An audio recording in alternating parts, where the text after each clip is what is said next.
Breaking news from the heart of the British monarchy. A shocking revelation has emerged about King Charles and a collection of royal titles that vanished almost as quickly as they appeared. What many don't realize is that our current monarch held 3 prestigious titles for barely more than a year, and the reason behind their disappearance is both tragic and deeply moving. If you want to stay updated on the latest royal developments and hidden stories from inside palace walls, make sure to subscribe to Royals Explored and join our community of royal enthusiasts who never miss a moment of palace intrigue. The story begins with an event that shook the nation to its core. In April 2021, Prince Philip, the Duke of Edinburgh, passed away at the remarkable age of 99, leaving behind a legacy that spanned over 7 decades of royal service. But what many people overlooked in the midst of national mourning was the immediate consequence of his death. The moment Prince Philip took his final breath, 3 of his most distinguished titles automatically passed to his eldest son, the then Prince Charles. These weren't just ceremonial names. They were the Duke of Edinburgh, the Earl of Merioneth, and Baron Greenwich, titles steeped in centuries of British history and tradition. Here's where the story takes an unexpected turn. Charles held these newly inherited titles for exactly 517 days. That's less than a year and a half. The clock started ticking on the 9th of April 2021, the day his father died, and stopped abruptly on the 8th of September 2022. That date should sound familiar because it marks one of the most significant moments in modern British history. Queen Elizabeth II, Britain's longest reigning monarch, passed away at Balmoral Castle in Scotland. In that instant, Charles became king, and those 3 titles he'd inherited from his father simply ceased to exist as his personal property. They merged back into the crown, absorbed into the vast collection of royal titles that belong to the monarchy itself. But before we dive deeper into what this means, hit that subscribe button for Royals Explored right now, because the next part of this story reveals something most people have never heard about: how royal titles actually work. The Duke of Edinburgh title carries extraordinary weight in royal history. It was created specifically for Prince Philip in 1947, a wedding gift from King George VI when Philip married the then Princess Elizabeth. But this wasn't the first time the title existed. The Duke of Edinburgh traces its roots back to 1726, when King George I created it for his grandson Frederick.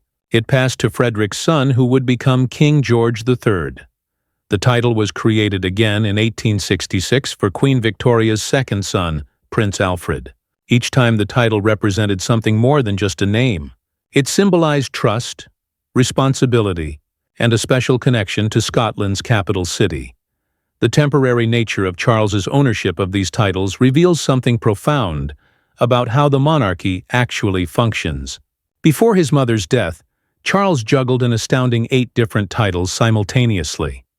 He was Prince of Wales, Duke of Cornwall, Duke of Rothesay, Earl of Chester, Earl of Carrick, Baron of Renfrew, Lord of the Isles, and Prince and Great Steward of Scotland. Then came those 3 additional titles from his father.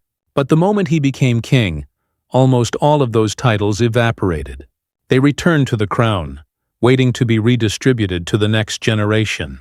It's a reminder that in the royal family, nothing truly belongs to anyone personally. Everything serves the institution. The emotional weight of this timeline cannot be ignored. Charles gained these titles in the darkest hour of losing his father, a man who had been a constant presence in the royal family for generations. He barely had time to adjust to that loss before facing an even greater one. 17 months later, his mother was gone. 2 monumental losses in less than 2 years. And with each one, his identity transformed. First from prince to duke, then from duke to king. So what does this mean for the future of these titles? That's the question on everyone's mind. The Duke of Edinburgh title was eventually granted to Prince Edward, Charles's younger brother, in March 2023, fulfilling Prince Philip's long-held wish. But the way titles move through the royal family, appearing and disappearing based on deaths and successions, highlights just how fragile and fleeting these ancient honors really are. They may carry centuries of history, but they can vanish in a heartbeat. This is the reality of royal life that most people never see. Behind the pageantry and tradition lies a system where personal grief and constitutional duty collide. Charles spent 517 days carrying his father's legacy in title form, only to have it stripped away by the death of his mother. If you found this hidden chapter of royal history as fascinating as we did, then make sure to hit that like button and subscribe to Royals Explored right now. Turn on notifications so you never miss our deep dives into the stories the palace doesn't want you to know. Drop a comment below and let us know what other royal secrets you'd like us to uncover. What other mysteries are hiding in plain sight behind the palace walls? Stay with us to find out.